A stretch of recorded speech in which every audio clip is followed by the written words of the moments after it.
这个是健身前的你穿皮套时的瘦弱状态，而这个是健身1年后你的状态。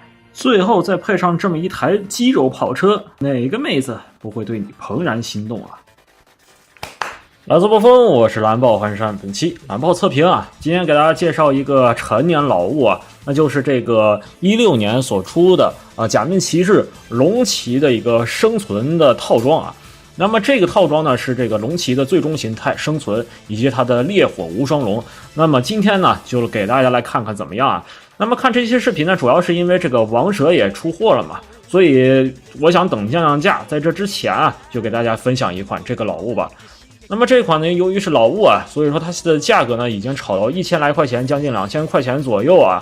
如果说你要买一个全新未拆的，估计就得2000出头了，价格还是非常昂贵的。我个人呢是不建议大家去高追啊。内部的内容物呢，一个是它的主体，以及呢它各种各样的配件。配件方面的话呢，就是各种各样的替换手啊。除了这些生存龙骑的替换造型手之外，还有几个普通 SHF 龙骑的造型手啊，就是持卡手啊，以及握持卡片的手型。其次呢，就是生存龙招机的这个剑刃，以及它腰部的一个替换零件，一堆龙招机的召唤卡。老 SHF 龙骑系列呢，基本上都会有一个角色的一个地台支架。那么这个地台上呢，印的这个生存龙骑的一个 logo 啊，这个刻画还是相当不错的。那我就不把它拆开了，毕竟家里的支架还是够用的。首先在体型方面的话呢，咱们可以比较一下这个龙骑的真骨雕。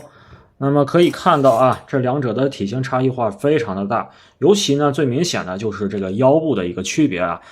你像这个生存龙骑的腰啊，由于是这个最早期的 1.0 的素体啊，所以它这个腰啊是非常的细小的。其次呢，在这个二者的这个头雕方面的这个比例也是有差异化的。虽然说它这个体型方面是它的最大的一个硬伤，但是细节方面以及用料方面还是非常稳扎稳打的。可以看到上面这个红色漆面的金属质感做的是非常的细腻的。之后呢，可以看到这个头雕的细节涂装刻画是非常的不错的，包括它上面这个龙骑的 logo 的细节和上面这个红色的涂装都点缀的非常的到位。之后呢，是这款龙骑的灵魂所在，它这个腰带啊，而可以看到旁边这个拉卡的这个部分，可以看到一些反光的效果，营造出这个卡片收纳在卡盒中的细节。做的真的是非常的棒啊！第一方面的话呢，是用这种消光黑进行处理的。由于它是一个16年的产物，所以不免会有一些划痕的一些细小的存在。最后呢，可以看到它小腿的细节做的也是非常棒的，有点磕碰啊，略微有点心疼啊。然后呢，就是这双脚啊，居然是合金材质啊，这样呢，你放在桌面上呢，它也是比较稳当的。最后呢，咱们来看一下这个生存龙罩机啊。这个龙罩机的话呢，可以说是非常好啊，细节感满满，而且卡机这里的是有抽拉关节的，就是你一抽拉，它上面这个卡机的底座呢，就是能被弹开。前面这个龙的刃部也是可以弹开的，可以露出一个小的刃。当然呢，你也可以把它替换一下，换上这个延长刃，卡在刀刃处。在卡机前端这个位置也是可以打开的，可以看到这位置是有一个装卡的卡槽啊，可以像剧中模拟放入这个生存的召唤卡，然后再把这个卡机的嘴部关闭。最后呢，咱们来看看9张召唤卡，你们还记得这些卡片的名字吗？然后呢，这个生存龙绕机它还有一个挂载功能啊，找出这么一个小挂扣零件啊，它里头是个球关呢，咱们直接怼就可以了。然后龙招机后边这个挂扣这个位置是可以打开的，之后对准这个位点进行安装。这样一来呢，它这个龙招机呢就挂载在它的腰旁边了。这个位置还没完啊，咱们接下来比较一下这个我找手艺人自改的这个生存龙骑的真骨雕。那么首先呢，在市面上更多流行的是莫桑的那个版本啊，我买的不是莫桑的，是这个叫梦幻的一个哥们儿改的。因为莫桑的话呢，它是自己整了一个素体所嵌套的，而这个话呢是需要你准备一个龙骑本身来去嵌套所以说这是两者的区别。所以得益于是龙骑的这个素体它它这个体型是相当的还原。来吧，咱们可以比较一下。首先呢，抛开体型方面，咱们可以比较一下它这个漆面，可以说是80%-90%接近于这个漆面这个配色涂装了，做的还是相当不错的，大家也可以评价一下。接下来呢，咱们可以比较一下虎雕版本的龙骑。那么可以看到啊，它身上的换的零件基本上就是属于上半身，小臂以及小腿甲，也还有这个脚底啊，其他方面的话呢，基本上是一致的。然后这一款的话呢，由于它的底衣原本是红色的素体嘛，在黑色上面上色啊，难免会有这个蹭色的一些情况。就比方说我这个肘关节这里啊，还有这些部分啊，都会有明显的小瑕疵。但是毕竟是自改的嘛，你只要保证这个漆面不会有大面积的偷色溢色就行了。然后呢，这款改件这个头部啊，还是要注意一下，这个天线做的是非常的细啊，就一碰可能就会断的那种。所以说这个部分在玩的时候一定要注意，不要碰到它这个天线，非常容易断。肩部这个位置啊，它是做了一个磁吸联动的一个设计啊，这样的话呢，它就不会影响到它肩部的一个可动啊。因为龙骑的这个素铁啊，它是没有肩胛的，所以说它做的这么一个磁吸的结构，我还是能够理解的。肩部的这个位置呢，它是一个松紧带进行一个连接的，所以说这里在动的时候啊，不会影响到它这个平台的可动的。后这款我拿到手之后呢，它这个松紧度和一体性做的是非常好的，几乎啊是很接近于成品的一个水准了。这个改件呢，唯一呢就是没有配备这个龙罩机啊，让它使用的话是不行的。为什么呢？因为基础龙骑那个手型呢是没有握持它的，所以说这里只能替换一下普通 SHF 这个手型。就不说别的了，这么拿上去的话，这个手型大小和这个骨雕啊是没有什么太大的违和感。到最后啊，咱们来看一下这个重头戏——生存无双龙烈火，从车头到尾巴大概是40多厘米。还是非常巨大的一辆车啊！就这么简单的把生存龙骑放在上面了啊，简单的搭载啊，也是非常的帅气啊！我就带大家好好的来玩玩这台车。这个车有很多一些小彩蛋，就比方说它车的后边位置啊，它有个车梯，那么你把车梯拿下来的时候，要稍微避让一下它这个龙爪。